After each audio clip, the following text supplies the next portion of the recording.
अस्सलाम वालेकुम।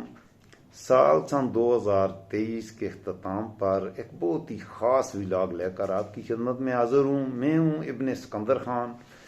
इस व्लॉग में सन 1970 से रोटी कपड़ा और मकान के नारे से जेल कफन और कब्रिस्तान तक के दिलखराश सफ़र पर बात करूँगा। जमे रहिएगा मेरे साथ, बहुत ख़ास व्लॉग है। और शुरू में आपको ये अर्ज़ करूँगा, आपकी खिदमत में ये गुजारिश करूँगा कि इस व्लॉग को दोस्तों के साथ सदका जारी समझ के ज़रूर शेयर कीजिएगा। बड़ी ख़ास मालूमात इसमें मैंने आपको देनी है।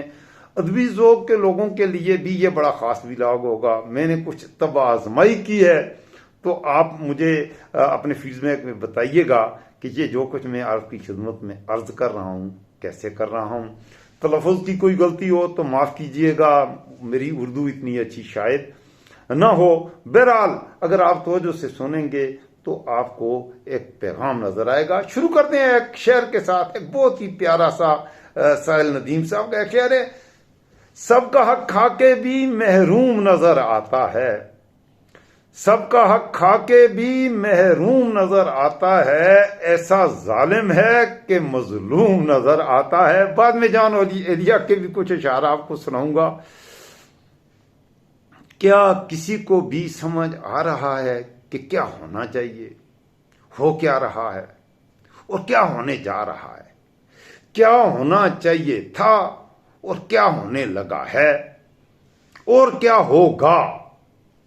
मुझे लगता है कि होनी को अनहोनी और अनहोनी को होनी बनाने के मुश्ताकीन कराम के सिवा सबकी समझ में आ रहा है, सब जानते हैं।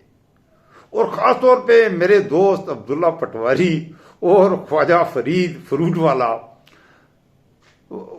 वाला तो बहुत अच्छी तरह जानता है और सारे ही जानते हैं, बल्कि हर माजा साझा तक जानता है। मगर जिन अफलातूनों को दीवार पर लिखा मोटा मोटा छोड़ दीवार ही नजर नहीं आ रही, उनके साथ फिर क्या असर को पाया जाए? जरूरी तो नहीं कि दाएं बाएं और नीचे हर तरह की ज्यादतियों के जवाब में खामोशी का मतलब सिर्फ यह है, सिर्फ बेहसी, बुजदिली, मुसलियत, कोशी और मुनाफकती हो। खामोशी लाताल्की और उकताहट का इस्तिहारा भी तो है, मज़ामत की कम अज कम शक्ल भी तो है। खामोशी मानी खेज भी तो हो सकती है। दिलो दिमाग के दरमियान जारी कश्मकश को पोशीदा रखने का बहस भी तो हो सकती है। खामोशी सोच विचार की मोहलत भी तो हो सकती है। और खामोशी किसी तूफान या झक्कड़ से पहले आने वाला सन्नाटा भी हो सकती है। जॉन एलिया के बकौल, कोई हालत नहीं ये हालत है, कोई हालत नहीं ये हालत है, ये तो आशोभनाक सूरत है। अंजुमन में ये मेरी खामोशी बुर्दबारी नहीं है, वहशत है। अंजुमन में ये मेरी खामोशी बुर्दबारी नहीं है, वहशत है। आज का दिन भी ऐश से गुजरा, आज का दिन भी ऐश से गुजरा, सर से पा तक बदन सलामत है। आइडियल हालत तो यही कही जा सकती है कि किसी एक रियासत में बैक वक्त एक ही हुकूमत हो, जिसके हवा से खमसा सलामत हों, जो रिहाया को सुन सकती हो, देख सकती हो और महसूस कर सकती हो, और किसी भी चीख या खामोशी या मुतालबे पर फौरी तवज्जो दे और उसकी तशखीस और अकली इलाज की तरफ जाए। मगर ऐसा कहाँ होता है? होता होगा कहीं और, होता होगा किसी और मुल्क में, होता होगा, पर हमारे मुल्क में ऐसा नहीं होता। हर रियासत का बयानिया झूठ और सच के अमेजे से ही तैयार होता है। खोट में लाए बगैर न तो जेवर बन सकता है और न ही बयानिया। यूनिवर्सल सच्चाइयां अगरचे अब्दी हैं, इन्हें किसी तारफ या तफसीर की जरूरत नहीं होती, मगर बयानिया घड़ा जाता है। कबूल आम बनाने के लिए अपनी मर्जी और पसंद के पत्थर हीरे मोती जड़े जाते हैं। इसमें ऐसे बारीक बारीक मंतकी सुराखों से गुजरा जाता है कि इस अमल के जरिए बयानिया लचकदार रहे और हस्बे जरूरत मौका महल और मुफाद के एतबार से उसे बदलने में भी आसानी रहे। सच, झूठ, ढटाई, गैरत, बेगैरती, असूल पसंदी, बेअसूलापन, चकना, घड़ा, दुर्गापान, इसार, कुर्बानी, बेहिसी, तहस्सुब, दुनिया के दिखावे, कोलो फैल में तजादात वगैरह वगैरह वगैरह, ये सब इंसानी खूबियां और खामियां हैं। रियासत भी इंसानी चलाते हैं। जैसी इक़्तिदार विरसे में मिलेंगी वही तो नाफज होंगी, वही तो आगे बढ़ेंगी। बस एक आम आदमी और कुर्सी नशीन में इतना फर्क होता है कि आम आदमी को नशा करना पड़ता है, कुर्सी का नशा खुद ब खुद होता है। इस नशे पर काबू पा लिया जाए तो रिहाया के लिए रहमत, चढ़ जाए तो तयदार तय अजाब है। मगर जैसे जैसे नामो निहात तहजीबी बयानियां आगे बढ़ रहा है, तू रियासती सफाकी भी बढ़ती ही चली जा रही है। जब बड़ी बड़ी जिम्मेदार रियासतें सफाकी पर उतरती हैं तो उनकी तुफैली रियासतें इसे लाइसेंस समझकर 10 हाथ और आगे बढ़ जाती हैं। हमें पसंद आए ना आए, मगर इंसान की जिबल्लत में है कि जब वो बेदस्तोपा होता है तो उससे ज्यादा मजलूम कोई नहीं होता, और उसके हाथ में अगर ताकत आ जाती है तो बतदरीज वैसा ही जालिम बनता चला जाता है कि जिससे वो दौरे मजलूमियत में नफरत करता रहा है।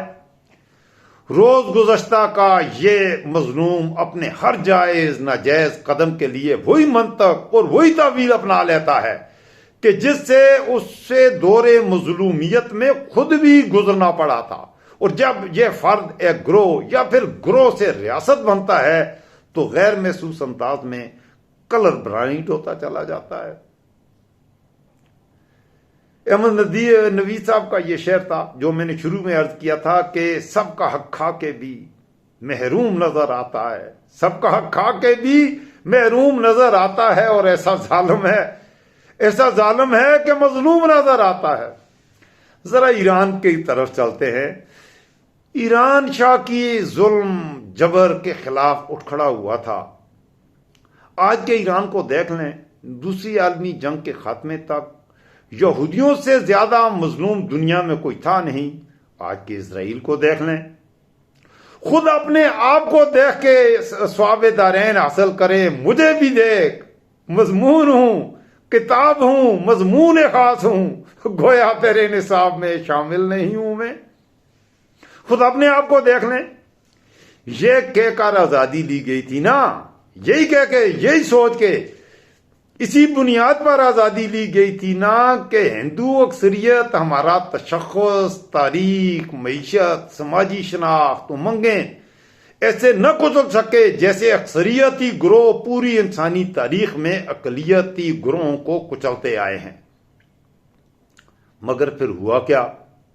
एक मजलूम अकलियत को जब मुल्क मिल गया तो उसने अपने से भी ज्यादा महकूम मजहबी, नस्ली और इलाकाई अकलियतों के साथ क्या सलूक किया। अकलियतों को तो छोड़े, एक तरफ गोली मारे जाने दें, खुद 56% बंगालियों के साथ क्या हुआ। और जो किसी भी पंजाबी, सिंधी, बलोच, पश्तून से ज्यादा पाकिस्तान बनाने में पुरजोश थे, ये वो बंगाली हैं, मैं उनकी बात कर रहा हूं। अल्लाहु अकबर। पूरी इंसानी तारीख में आपको ऐसी कितनी रियासतों की मिसाल मिलेगी जहां 56% अक्सरियत इस कदर तंग आ गई कि वो 24 बरस में ही 44% के रवैये और लातहल्की से इस कदर तंग आई कि हमें छोड़कर भाग गई और फिर पलटकर हमारे मुंह पर थूका तक नहीं। आज बांग्लादेश बहुत आगे निकल गया है। अगले व्लॉग में मैं बांग्लादेश और इंडिया के साथ पाकिस्तान का मुवाजना करूंगा। आज मैंने 2 ही व्लॉग बनाने हैं। इस व्लॉग को अभी भी छोड़ना नहीं, अभी इसका थोड़ा सा हिस्सा बाकी रह गया है, आखिरी हिस्सा बाकी रह गया है, मतलब है इसका प्राइम बाकी रह गया है। पूरी इंसानियत में आपसे अर्ज कर रहा था कि ऐसी कोई और भी रियासत है, आप मुझे यह मिसाल दे सकते हैं। बांग्लादेश की आबादी 56% थी, जहां 56% आबादी, अक्सरियती आबादी, वो अपनी अकलियत के मुजालम से इस कदर तंग आई, हमें दागे मुफारकत दे गई। मगर फिर क्या हुआ? आज हम कहां खड़े हैं? वही रोटी, कपड़ा और मकान से सफर करते हुए जेल, कफन और कब्रिस्तान। ये 6 लफ्ज हैं मैंने अर्ज किए। रोटी, कपड़ा, मकान। ये एक नारा था 1970 में, पता है किसने लगाया था? वहां से हम पहुंचे क्या हैं अब? जेल, कफन, कब्रिस्तान। फिर क्या हुआ? आज भी हम खुद को ठीक करने के बजाय तावीलें और दलाइल की इस पनाहगाह में हैं जहां 15 दिसंबर 1971 में थे। यकीन कीजिए, इस जुमले को दोबारा सुनिए, बार बार सुनिए। आज भी हम खुद को ठीक करने के बजाय, तारीख से सबक लेने के बजाय, खुदा की कसम उसी जगह पे खड़े हैं, और बजाय तावीलें और दलाइल के कि उसी पे पनाहगाह में हैं। बजाय यह कि आगे जाते बिल्कुल वैसी झूठी तावीलें, झूठे दलाइल, और उसी पनाहगाह में हैं जहां हम 15 दिसंबर 1971 तक थे। इस वारदात ने हुक्मरान अशराफिया को कोई झटका नहीं दिया, बल्कि मजलूमों का मुसलसल झटका हो रहा है। देखते हैं आखिर में यह किसका झटका होता है। एक बात आखिर में मैंने सुना था, एक इंटरव्यू, खैर बख्श मरी बलूचिस्तान के बड़े बुजुर्ग रहनुमा थे, बड़ी तबई की शख्सियत थे, और क्या गुफ्तगू करते थे। एक सहाफी ने उनसे पूछा, सवाल किया उनसे कि आपको इस रियासत से नफरत है। पाकिस्तान का कहा, खैर बख्श मरी साहब से कहा, आपको पाकिस्तान से नफरत है। खत्म करूंगा, यहां पर मैं अपनी बात खत्म कर दूंगा। तो शेर बख्श मरी साहब ने आगे से उसे जवाब दिया, नफरत छोटा लफ्ज है, नफरत छोटा लफ्ज है। हम बेजार हैं, मुकम्मल बेजार हैं। मुझे दुआओं में याद रखिएगा। आपके फीडबैक का मुंतज़िर रहूंगा। इस व्लॉग को आपको पसंद आना चाहिए। बहरहाल अगर पसंद नहीं आता तो आपको मर्जी, पसंद आए या ना पसंद आए, चैनल को सब्सक्राइब कर दीजिए, और इस व्लॉग को शायद किसी और को पसंद आ जाए, शेयर भी कर दीजिएगा। अल्लाह हाफिज़, फ़ी अमान अल्लाह।